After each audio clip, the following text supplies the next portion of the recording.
반갑습니다. 8월 20일 수요일 큐티 스케치 시간입니다. 오늘 본문은 에스겔 20장 10절부터 26절까지의 말씀입니다. 오늘 본문은 이렇게 시작합니다.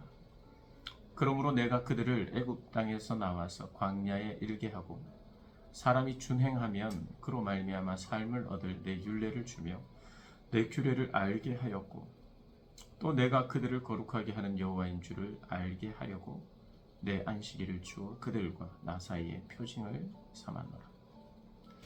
오늘 본문은 1세대 출애굽 세대 그리고 2세대 출애굽 세대, 이 두 세대가 다 하나님의 말씀을 거역하고 안식일을 어기고 안식일을 더럽히고 우상을 숭배하며 살았다. 늘 말씀드렸습니다마는 우상은 단지 목각, 하나님 외에 다른 신, 그 신들을 목각으로 만들든 뭐로 만들든 형상으로 만들어서 거기에 절하고 그걸 숭배한다는 그런 의미가 아니라고 늘 말씀드렸습니다. 하나님 외에 사랑하는 그것이 우상이죠. 오늘 이 시대는 무엇이 우상일까요? 그것은 어떤 사람일 수도 있고 나의 명예나 인기일 수도 있고 돈일 수도 있고 다양합니다. 하나님을 우선하지 않는, 그리고 하나님을 우선한다는 것은 무엇일까? 우리가 여러 가지 지표가 있을 수 있어요. 하나님을 우선으로 하는 것, 하나님을 정말 사랑하는 것, 표시가 납니다. 그의 돈을, 그의 시간을, 그의 재능을 어디에 쓰느냐를 보면 가장 많이 쏟는 것이 그가 사랑하는 것이죠. 그렇게 하는 법도 있습니다. 그런 방법도 있죠. 그래서 대부분 표가 납니다. 그런데 하나님이 그것을 조금 더 객관화하고 좀 더 우리에게도 그것이 기준이 될 수 있도록 하시는 하나님이 정말 좋은 법을 주셨어요. 그게 뭐냐 하면 안식일 법입니다. 안식일을 지키는 거예요. 모든 하나님을 섬기고 예배하는 것 외에 그 모든 것을 뒤로 하는 겁니다. 그날은 창조주를 기억하는 거예요. 그러니까 창조주 앞에 예배를 드리는 것입니다.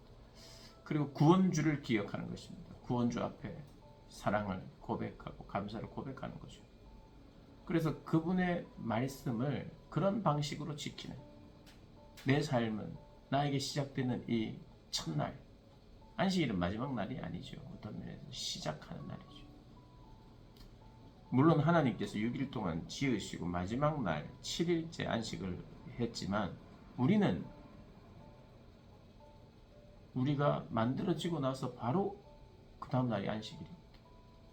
우리는 어떤 면에서 시작이에요. 시작. 그 시작을 어떻게 시작하느냐? 하나님, 내 삶의 가장 우선은 하나님이십니다. 하나님 나의 창조주이십니다. 왕이십니다. 나를 구원하신 유일하신 분이십니다. 그러니 경배하고 구원을 하신 분, 그분 앞에 사랑을 고백하며 살아가는 존재다라는 걸 기억하도록.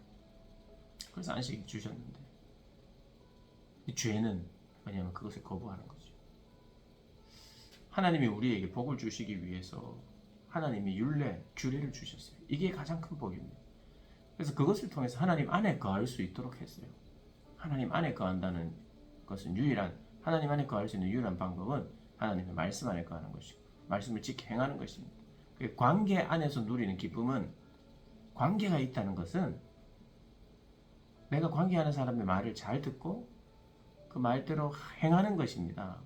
그게 사랑이에요. 그리고 그가 필요하고 그가 원하고 기뻐할 만한 것들을 내가 해주는 거예요. 그 관계 안에 있는 참된 만족은 그거밖에 없어요. 관계입니다. 관계. 그래서 하나님이 우리와 관계를 맺기 위해서 하나님 말씀을 주신 거예요. 그게 규례와 율례입니다. 그 말씀 중에 하나가 오늘 안식일에 대한 이야기를 하는데, 안식일을 크게 범했고 안식일을 더럽혔다는 이야기를 합니다. 어겼다는 거죠. 언약이기 때문에 더럽혔다고 이야기합니다. 관계이기 때문에 우리 그냥 약속을 깼다, 이 의미보다, 물론 약속을 깬 것인데 관계 안에서 나를 더럽혔다, 이렇게 표현하는 거죠. 여러분, 그리고 1세대, 2세대의 하나님은 출애굽 당시에도 광야에서 뒤엎었어야 되는데 하나님 그렇게 하지 않았다고 합니다. 당신의 이름과 영광을 위하여, 당신의 명예를 위하여 그렇게 하셨다는 거예요. 우리에게 은혜를 베푸셨다는 그 이야기를 오늘 본문이 하고 있습니다. 오늘 중요하게 우리가 기억해야 되는 하나가 있습니다. 그건 뭐냐 하면 우리에게 있어서 복이 뭔가? 하나님의 법이에요. 하나님이 법을 우리에게 주신 것이 우리에게 복입니다. 그 법과 관계 안에 들어가는 것이 우리에게 복이에요. 그런데 그 법과 관계 밖으로 나가는 것이 심판이에요. 그래서 내 마음대로 법 없이 하나님의 법 없이 사는 것이 기쁠 것 같지만 그게 가장 큰 우리에게 슬픔이고 아픔이에요. 괴로움이에요. 죄가 그런 거예요. 죄는 우리에게 잠시 잠깐의 쾌락을 줄 수는 있어요. 어떤 죄들은 속는 것이죠. 대부분의 죄가 쾌락이 있으니까 하는 거예요. 힘이 들어도 하는 겁니다. 여러분. 우리가 무엇을 하든지 우리는 힘을 쓸 수밖에 없어요. 하나님의 법대로 살아가고 그게 사랑이라면 사랑의 법대로 살아가도 힘이 들어요. 그러나 사랑하기 때문에 힘든지 모르고 하는 거죠. 근데 힘든지 모르고 힘이 들어도 그렇게 하기가 기뻐, 그렇게 하는 것이 기쁜 사람은 그렇게 하고 나서 그의 삶이 계속해서 기뻐요. 근데 여러분, 그래 본 적이 없겠지만 밤새도록 술 마시고 밤새도록 노름하고 이러면 힘이 들까요? 안 들까요? 그것도 굉장히 힘든 일이에요. 그런데 그게 좋아서 힘든지 모르는 거예요. 근데 어떻습니까? 술이든 노름이든 눈이 퍽해가지고 그 다음날 어떻게 됩니까? 그 기쁨이 지속이 되나요? 원래 기쁘지도 않지만 절대로 지속이 안 돼요. 머리가 아프고 힘들고 후회하고 이런 게 연속입니다. 하나님의 법 없이는 하나님의 말씀 아래 순종함이 없이는 절제와 자제와 그리고 인내가 없이는 우리에게 어떠한 행복도 없어요. 그런데 우리가 착각하죠. 세상이 우상이 그게 바로 우상입니다. 우상. 하나님 외의 것들이 하나님 외의 것들로 우리가 사랑에 빠지도록 그래서 사랑에 빠져서 힘들게 후회하게 만드는 것이 세상입니다. 여러분 꼭 기억하십시오. 우리가 언제 기뻤는가? 내 마음대로 살 때 기쁘지 않아요.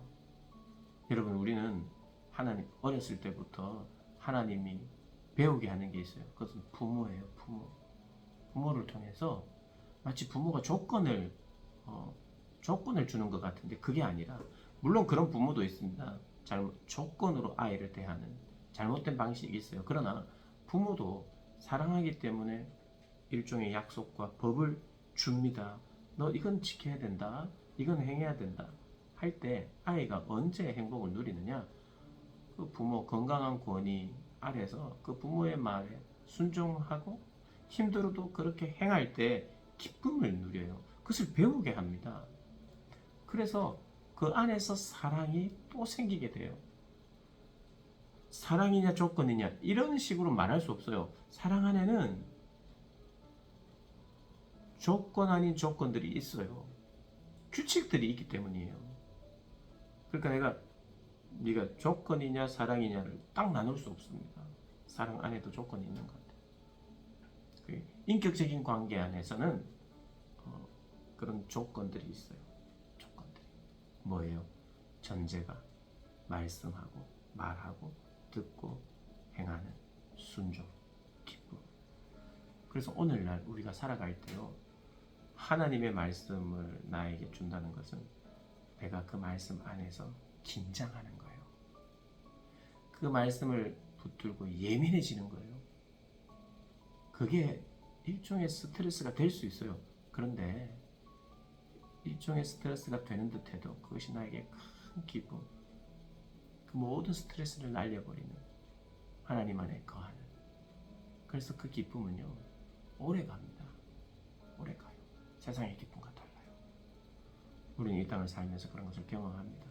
이스라엘 백성들도 경험했지만 순간에 또 우리의 본성에 원하는 대로 행하고 하나님의 법 없이 살려고 하고 하나님 없이 평강을 얻으려고 하니 그게 말이나 됩니까?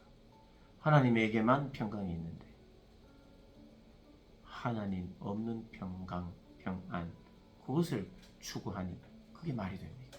죄가 우리의 시각을 왜곡시킨 거죠. 회복된다는 게 뭐냐? 여러분 회복된다는 건 그 평강이 그냥 주어지는 게 아니에요. 평강을 가지고 계신 하나님과의 관계가 회복된다는 거예요. 그래서 비로소 그 하나님께 순종하니 그 평강을 경험하는 거예요.